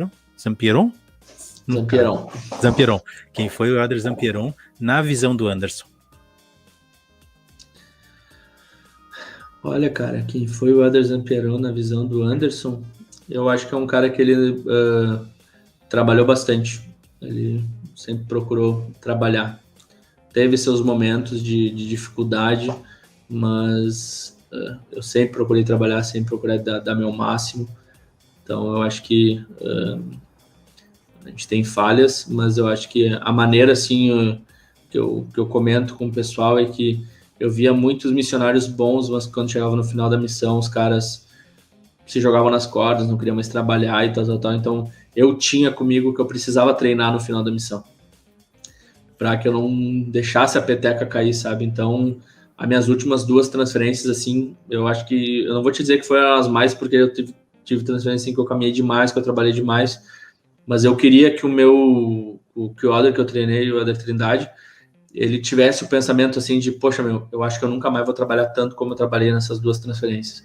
E a gente conversou depois, assim, e ele falava, tipo assim, o que a gente trabalhou naquelas 2 transferências durante toda a missão não tive nenhuma outra transferência como essa, porque muitas vezes missionários eram um pouco mais flexíveis, tal, e com ele, assim, era pau e pau, entendeu? Então, eu sempre tive esse sentimento, assim, de que de repente se eu terminasse como líder de zona, eu ia, tipo, ficar pensando, vou deixar para o outro fazer, porque eu tô indo embora, não quero mais saber, e tal.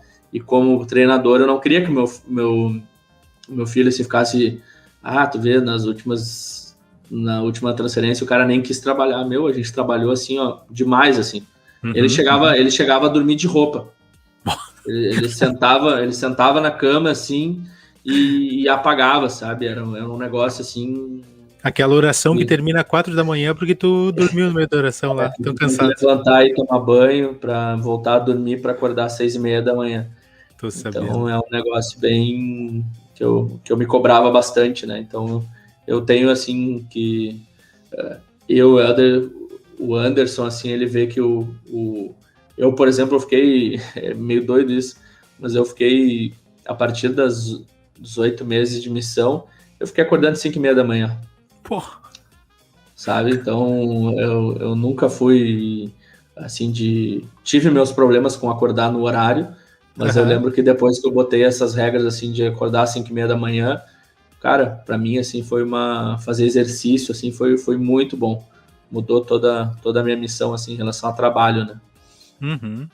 Vou te falar uma coisa, já falei, assim, por cima, algumas vezes, o dia que eu for entrevistado aqui, que vai demorar um tempo ainda, no dia que eu vou comentar mais a fundo isso, mas isso que tu falou a respeito de ter um treinado contigo ali, nas últimas transferências, eu cheguei a pedir para o presidente, porque eu tinha exatamente esse medo, de desanimar no final, sabe? E infelizmente eu não tive um treinado, e infelizmente eu já falei isso aqui, eu sei que eu poderia ter dado melhor na minha última transferência, porque é exatamente aquele sentimento, cara, se eu tiver um filho aqui comigo, eu vou mostrar para ele a missão o máximo que eu puder, mostrar tudo como os segredinhos que eu tenho. Tu tá com mais experiência, né? Que tu tá com mais experiência, né? Claro. Aí ainda, para piorar ainda, o presidente me transferiu na minha última transferência, cara. Aí eu cheguei numa área que eu não conhecia ninguém, rodando uma transferência, e aí eu já falei aqui, cara, eu falei pro meu companheiro lá, cara, assim, ó, tu é o sênior, tá? Então tu vai lá que eu vou te acompanhar, é tu que vai ficar aqui. Aí, coitado, sofreu bastante. E eu perdi ali minha última, e a gente ainda conseguiu batizar, achou gente e tal, mas eu sei que eu poderia ter dado o meu melhor, sabe? E não é culpa do presidente, claro, o Pai Celestial sabia o que era melhor, mas bom, eu acho que se todo o cara que tá na finaleira conseguisse um treinado, um filho, né, no final, talvez tivesse mais incentivo para continuar firme, né? Mas enfim, foi só um comentário. E depois de tudo isso, a última pergunta, então, qual conselho que tu daria para um jovem, provavelmente tu já lide com isso algumas vezes no teu chamado, na tua experiência pós-missão, qual conselho tu daria para um rapaz que está em dúvida sobre servir ou não uma missão de tempo integral? Olha, cara, o que eu falo para os jovens aqui do Instituto é que tu tem que ir pelo motivo certo, sabe? Tu não pode deixar te enganar que tu tem que ir porque o teu bispo quer, porque tua mãe quer, porque teu pai quer. E eu sempre digo assim, né, que eu acho que essa questão do desejo é a maior verdade, assim, que o Doutrina e Convênios ele fala, né? Se tendes desejos, sois chamados ao trabalho. Então, eu acredito que o jovem E eu tenho alguns jovens aqui no Quórum de Elders que estão com essa dúvida. E eu sempre comento com eles, assim, que, cara, é um trabalho, assim, é muito bom de ser missionário. É muito bom. Mas é muito bom quando tu vai com o desejo de poder ir fazer uma missão. Senão a tua missão, ela acaba se transformando, assim, num sacrifício, num sofrimento, num Getsemane danado, e sem necessidade. Porque a missão, ela é um mandamento para o rapaz, eu concordo, mas se ele tem o desejo de fazer uma missão. Porque na igreja a gente não é obrigado a nada, mas a gente acaba perdendo algumas bênçãos e algumas experiências da nossa vida por causa de fazer ou não fazer algo. Então eu sempre digo que eu acho que para o jovem se preparar para ir para a missão, tem que sair com os missionários, tem que ajudar na obra missionária na ala. Se tu fizer essas duas coisas e participar do curso do Preparação Missionária, que agora é pregar meu evangelho, eu acho muito difícil um jovem que procure fazer essas três coisas, ele não desenvolver o desejo de ir para a missão. Uhum. Porque assim, eu lembro quando eu saía com esses missionários que estavam me ajudando no retorno, cara, não tinha coisa melhor do que no sábado a gente ia na casa das pessoas e falava, ô fulano, amanhã vai ter igreja, tal. E quando eu tava lá na igreja, do nada chegava aquela família e sentava comigo. Aí tu via que eram famílias muitas vezes estavam inativas, ou famílias de pesquisadores, aquelas pessoas batizavam e tal. E eu fiquei pensando, cara, eu quero fazer isso. Porque isso me traz um bem assim tão grandioso, só que muitas vezes até os pais, eles acabam deixando com que os filhos tenham esse tipo de experiência, porque muitas vezes, mas é que eu não vou deixar meu filho sair com os missionários na rua. Cara, a gente tem que acreditar na proteção do Senhor. Eu servi na Missão Brasília, que tipo assim, é uma missão, se tu for pegar a Ceilândia, é o maior conjunto de favela da América Latina, entendeu? A minha mãe deveria ficar muito preocupada com as vilas que eu ia, mas cara, agora essas pessoas, elas precisam ouvir o evangelho também. E outra coisa, a gente sai na rua, eu saio aqui, eu posso ser assaltado, isso aí faz parte, entendeu? Então agora tu deixar de teu filho procurar ter uma experiência em relação a servir uma missão, que é algo muito maior do que tu sair para bater perna na rua. E ele poder daqui um pouco chegar para ti e falar, olha mãe, pai, eu quero poder fazer uma missão porque eu fui lá com os missionários lá, a gente ensinou uma família e eu me senti tão bem com aquilo e eu quero fazer isso aí por 2 anos, eu sei que eu tenho que fazer isso aí. Só que tu tem que ir pelo desejo certo, cara, porque olha, tu fez missão, tu sabe que tinha missionários assim que tu via que os caras não tinham desejo. E por mais que tu tentasse inserir o desejo, assim, para eles era muito mais difícil de entrar porque eles já não foram com aquele desejo. Exato. Então, tu até poderia ajudar eles a facilitar o trabalho, a dar umas dicas, tem que trabalhar assim, tem que trabalhar assado e tal. Mas, poxa, eu acho que a liderança como um todo, ela precisa ver. Poxa, se o jovem chega para ti e diz, olha, eu não tenho desejo, trabalha com o desejo dele, para que ele possa ir para a missão com um desejo maior. Porque senão tu acaba passando um pepino, na verdade, pro presidente da missão, né? Porque daí o missionário, muitas vezes, ele ajuda o outro a quebrar regra, aí queima o filme dos missionários na ala, acontece N coisas. A gente não tem que estar preocupado com isso. Mas quando a gente vai para alguma unidade que os missionários aprontaram algo, a gente sabe o que a gente passa na unidade. A desconfiança da liderança, a desconfiança dos membros, o presidente da missão pensando, eu botei esses 2 aí, tomara que esses 2 aí não me aprontem de novo, entendeu? Então a gente passa por N situações que poderiam ter sido melhor cuidadas, conduzidas, assim, né, cara? melhor conduzidas, exatamente. Então o conselho que eu dou assim é ir pelo motivo certo, sabe? A gente não serve no chamado para a gente poder ficar se aparecendo. A gente serve no chamado porque a gente foi chamado por Deus para servir aquilo, para aquele chamado, por aquele determinado tempo, entendeu? Então, quando a gente serve, por exemplo, para mostrar para as outras pessoas, o Salvador, ele ensinou, a gente já tem o nosso galardão aqui nessa terra. Então, a missão é a mesma coisa. Quando a gente vai para a missão e pensa assim, não, só vou lá para cumprir tabela, cara, tu vai acabar complicando, porque se tu ainda fosse para uma unidade sozinho, tudo bem, mas tu vai estar com um companheiro 24 horas por dia. Exato, exatamente. Então é bem desafiador isso aí. Eu gostei muito do que tu falou duas... Na verdade, tu falou uma escritura e tu mencionou por fora, assim, outra que... da Bíblia que me chama muita atenção. A primeira tu falou ali, que é Doutrina e Convênios 4, né? Tendes os desejos, sois chamados ao trabalho. Então, quer dizer, a gente normalmente entende só aquela parte do sois chamados ao trabalho, mas não. O início é, se tendes o desejo. Então, é um processo que é muito pessoal. Não, tu só está sendo chamado se tu tem desejo. Então, busca o desejo primeiro, né? E quando tu estava falando sobre as fórmulas para despertar esse desejo, eu lembrei que Paulo, ele fala nas escrituras, nas cartas, em várias cartas ali, ele usa umas referências em 3 escrituras bem pequenas, eu sempre marquei isso muito na missão, que ele fala que para tu amar o teu Senhor, tu tem que conhecer Ele. Para tu conhecer Ele, tu tem que obedecer Ele. E quando tu obedece Ele, aí sim tu ama Ele de verdade. Então, se tu não consegue fazer essas 3 coisas, ou seja, conhecer, amar e obedecer, tu não tá servindo uma missão agradável para o Senhor. Então trabalha essas 3 coisas, tu vai ter o desejo de servir missão, e aí tu vai servir uma missão, com erros, com falhas, como todo missionário faz. Não tem nenhum missionário que chega lá e entra e sai perfeito da missão.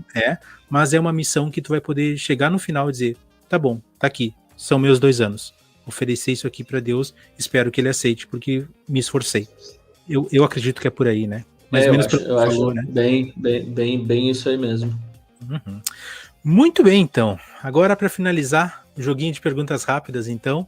Como tu disse que já assistiu alguns episódios, não acredito que não vai ser difícil para ti, mas sempre lembrando, não pode muretar, responder bem firme, não tem todos, não tem vários, a resposta é uma só. Beleza. Melhor área? Cristalina. Cristalina, muito bem. Melhor companheiro? Trindade, Elder Trindade. Elder Trindade. De onde ele era? Aqui de Eldorado do Sul, aqui. Ah, tá. Gaúcho, legal, bacana. Uhum. Melhor prato que tu experimentou na missão? Açaí, pode ser? Pode, claro. Mas açaí pode ser qualquer resposta. É que eu nunca tinha tomado açaí, então eu tomei lá na missão, eu gostei muito, tomo até hoje. E é bom, né, cara? Muito bom. É diferente do daqui ou não? Um pouco. Mas toma no lugar assim, não vejo muita diferença, mas que lá é muito, né? Lá qualquer esquina tu tem uma banquinha de açaí, né? Aqui tu tem que ir pra um shopping, não tem tanto, né? É assim mesmo. Não, e que lá, tipo, mais pra cima, mas claro, eu tô falando mais de Belém, os caras tomavam até açaí salgado. Botavam junto com comida, assim, umas coisas... Com peixe, né? Essas coisas, peixe, farofa. Que mais que eu te perguntar? Sim, e a comida que foi difícil pra descer ou que não desceu até? Não desceu, foi o pequi. Pequi, cara, todo mundo fala, qual é o que tem esse pequi aí de tão ruim? Cara, o pequi, assim, ele já começa que ele é fedido. Cara, ele infesta uma rua toda, assim, é um negócio absurdo. Boa. Então, e ele é um fruto do cerrado, né, se eu não me engano. E ele tem espinhos dentro, então tu não pode morder ele. Mas é todo cheio dos esquemas então, pra tu comer, tu tem que roer ele. Não. Então, Fedido e tem que roer. Um negócio assim, cara, e o povo gosta, o povo faz picolé de piqui, faz doce de piqui, Cara, eu deixava, sinceramente, de passar em algumas ruas, porque, por exemplo, lá em Cristalina de Goiás, tinha umas combis caindo aos pedaços, que eles vendiam piqui descascado, assim, e, cara, era um cheiro tão forte, que se eu passasse antes do almoço, eu já não conseguia almoçar, porque aquilo ali embrulhava o estômago, cara, olha, é horrível. Então, muitas vezes o pessoal comia com frango, comia com arroz. Então, a pior coisa que tinha era quando tu ia abrir o arroz, assim, tu achava que era arroz branco, e tu olhava aquelas coisas laranja no meio e vinha aquele bafo, assim, de fedor de piqui, assim, na tua cara. O que é o cheiro de chulé? É um cheiro, é muito diferente, assim, mas cara, é horrível, assim. Então, olha, eu falo pro pessoal que o pequi, pra mim, é o fruto proibido que Adão e Eva tinham lá no Jardim do Éden, porque tem a escritura lá que fala, né, que se tu comer, certamente tu vai morrer. Um negócio que tu morde e sai espinho, meu amigo, não é um negócio pra tu comer, né? Ai, tá certo, faz sentido. Boa, muito bem. define para nós a Missão Brasil-Brasília em uma ou poucas palavras. Cara, é uma missão de serviço. Muito bem, missão de serviço. Uma pessoa para indicar para o plano alternativo? Para uma conversa, claro. Deixa eu ver. Carlos Amaral. Carlos Amaral. Quem é Carlos Amaral? Carlos Amaral, ele é um grande amigo aqui que eu tenho aqui do Instituto. Ele voltou de missão recentemente. Ele serviu na missão México. Bacana. Eu não lembro qual México que foi. E durante a pandemia ele voltou, ficou um tempo em casa aqui. E depois ele foi redesignado para a missão Santos. Mas é bem gente boa, é bem animado, assim. Eu acho que ele vai gostar muito de participar. Bom, então tá. Então depois a gente nos passa o arroba dele lá no Instagram pra gente entrar em contato com ele, então. Show, com certeza. Muito bem. Anderson, então, para finalizar, te agradecer muito por ter participado conosco aqui hoje, por ter contado todas essas histórias. Foi muito legal o papo, assim como a Karen falou. Aliás, quem tá no Spotify, que não tá vendo aqui, a Karen, ela saiu aqui do vídeo, né? Porque vou descobrir bem direito com ela porque depois, mas acho que ela não deve ter pago a internet, alguma coisa assim aconteceu. Mas de qualquer forma, muito obrigado mesmo, Anderson, muito obrigado pela tua disponibilidade, e a gente gostaria de ouvir então as tuas palavras finais aqui no Plano Alternativo. Não, só agradecer aí pela oportunidade, foi um papo bem bacana. Eu gosto muito de falar sobre a missão, acho que isso nos revigora espiritualmente, acho que para vocês aí deve ser ótimo falar com muitas pessoas, e cada pessoa, apesar de ser o mesmo evangelho, tem óticas diferentes, né, em relação ao trabalho missionário, tanto pelo presidente da missão como como missionário. Então, sou muito grato aí, eu sempre procuro escutar vocês aí no Spotify. Eu gosto, acho que os jovens, eles precisam começar a escutar mais coisas em relação à igreja do que só coisas em relação à política, sobre coisas de anime. Então, eu não estou dizendo que tem que escutar todos os dias, mas que eu acho que se utilizar o domingo, bota no Bluetooth do carro, fica escutando coisas que vão te edificar. E o jovem que está se preparando para a missão, acho que não tem um podcast mais interessante para tu escutar, que com certeza vai aumentar o desejo aí do jovem. E a questão de experiência também, né? Eu já escutei vários. Eu escuto ali as experiências do pessoal e para quem está indo para fora do país, então muitas vezes tu procura ali pelo Spotify mesmo a localidade, de repente num país que tu vai servir ali, tu já vai ter muitas dicas aí, né, exatamente do que tu vai precisar. Então, muito obrigado aí pelo convite. Eu acho que tem que ter mais podcasts aí em relação ao evangelho, em especial, ao missionário. Bacana, bacana. Muito obrigado mesmo pelas palavras. E, na verdade, é esse o propósito, né, cara? A gente ajudar tanto os retornados quanto os futuros missionários a entenderem um pouco mais sobre a missão. Talvez uma das coisas mais legais que a gente sente aqui, que acontece, é que, por exemplo, tu tá nos contando sobre Brasília hoje, daqui a um tempo a gente vai entrevistar outra pessoa que serviu em Brasília, e as experiências são diferentes, porque as pessoas são diferentes, as vivências são diferentes, então é sempre novos ares, novas noções. Tudo acresce para nós e para as pessoas que ouvem. Muito bem. Pessoal que estava nos ouvindo até aqui, muito obrigado também por estarem participando conosco até agora. Sexta-feira está chegando um novo Plano Alternativo com um novo convidado numa missão internacional. Por favor, não esqueçam de nos seguir tanto no Instagram quanto no Spotify. Se inscrevam aqui no YouTube também. Compartilhem compartilhem esse episódio de hoje com os amigos de vocês, para que todos possam conhecer um pouco mais sobre a missão do Anderson e principalmente para poder conhecer as experiências que ele passou por lá, tá bom? Curtam aqui esse vídeo e é isso aí. Até sexta-feira. Tchau, tchau.